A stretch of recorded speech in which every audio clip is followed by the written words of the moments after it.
In life, loyalty is usually rewarded. In the federal government, employees are loyal to the Constitution, but some people believe that should extend out to the President of the United States.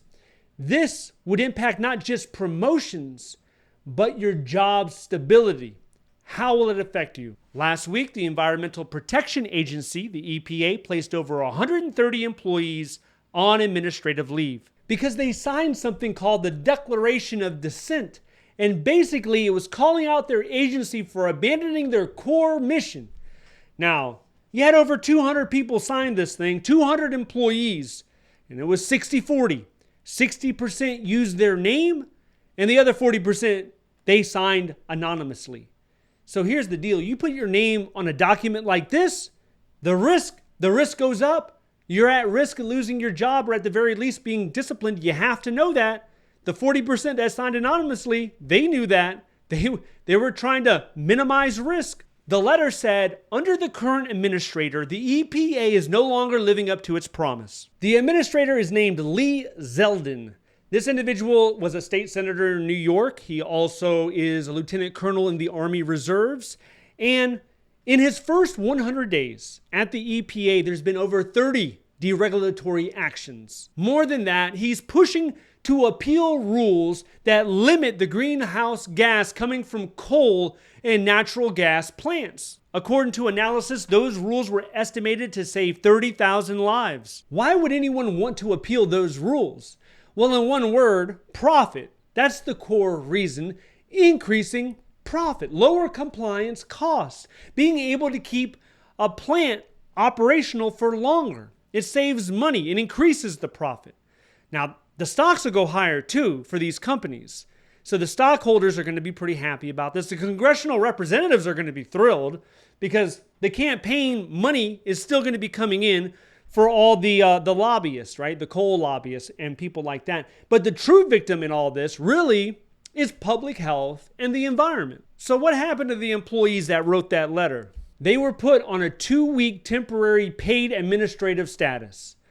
And this administration seems to love the admin leave. They just slap people on admin leave while they're waiting to give them the boot. Now, EPA said they insisted that this was not disciplinary action. And of course they did, right? Because it's pending an investigation. The investigation is the mechanism to give them the boot. That's where they're going to determine that there was fault here. Either they were not loyal, they were insubordinate, and they'll use that as the reason why they're getting terminated. The EPA's official stance is they have a zero tolerance policy for career bureaucrats unlawfully undermining, sabotaging, and undercutting the Trump administration's agenda. So is it undermining to question policies that could impact public health? Well, it's going to come down to the exact way they worded that letter.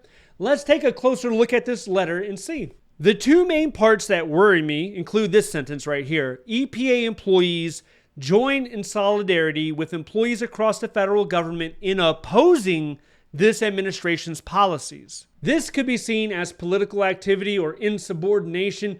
You're putting yourself in direct opposition with your agency's leadership, and that could be concerning. The next statement here says, make no mistake, your actions endanger public health and erode scientific progress not only in America, but around the world. This is a very direct statement, and it could be seen as a personal attack towards the leadership of the EPA.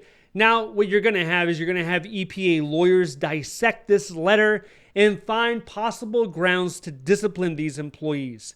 But when you're placing blame on an agency like the EPA, it's not all on the administrator. He's not the end-all, be-all. Laws limit what he can do. The courts can stop him, and other agencies have a say. Agencies like the Department of Interior, you have tribal governments, they have to be involved in a lot of these decisions. EPA cannot act alone. What the EPA can do is they can propose a new rule, but they still need to get public comment. They still need to follow the laws, but I can understand why the workers are disappointed, right? They're upset because a lot of people that work in the EPA, they do so because they have a passion. They don't do it just to have a regular job. They're actually passionate about the environment, about improving the environment, about saving the environment. So is there any scenario where these employees will be able to retain their job and not be punished or disciplined for what they did, for writing that letter?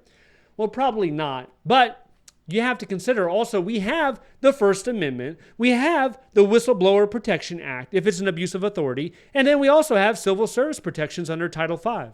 This is why there's such a huge effort to strip away at civil service protections in order to fire federal workers quickly, in order to get them out of there quicker, right? They don't toe the line, they can pack it up and they can leave. Okay, let's take a look at a similar situation at the National Institute of Health, or NIH. Last month, you had almost 100 NIH employees sign a declaration basically criticizing the Trump administration policies. And it was for wasting public resources and harming global health. Another 250, they went ahead and they endorsed it anonymously.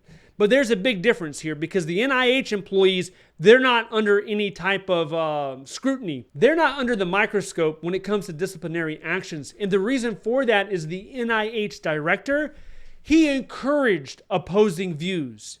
Because opposing views helps leadership understand different perspectives and they can make better decisions. Okay, now let's shift gears to the State Department. Things are getting interesting over there. They just rolled out a new criteria for the FSOs, the Foreign Service Officers.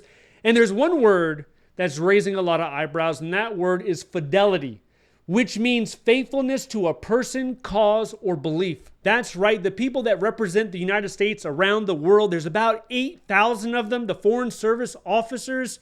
In order to get promoted, loyalty is one of the criteria. Fidelity. That's a big one, right?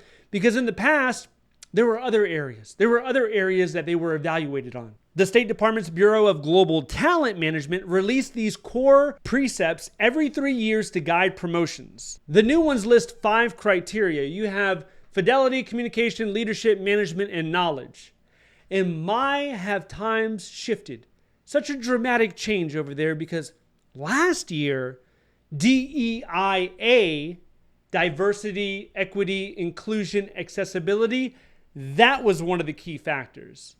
So in less than a year, we've done a complete 180. Back in March, the president signed an executive order removing DEIA from evaluations. There's even a link at the bottom to the White House's executive orders, just in case you need your memory refreshed. Critics such as the AFSA say this shift prioritizes loyalty over experience. So this is being seen as eroding the apolitical nature of the Foreign Service. One officer, speaking anonymously, said, "It's scary and totally backwards." So what ties these stories together is what's being perceived as a push to favor loyalty over merit. That's how it looks to a lot of people. And you can even look at the 200-word essay requirements that came out recently, where one of the questions asked you which one was your favorite executive order from the president and how would you implement it, or how excited does it get you? Now, OPM came out and said, well, listen, this is not that big of a deal. I'm paraphrasing here. They said, we're not going to score it. It's not going to be scored. You shouldn't even consider it. It's just an extra requirement we threw out there just to see how the people are thinking. A lot of people are like, yeah, right. They're going to be looking at this and they're going to be judging me off the bat on how I respond to this.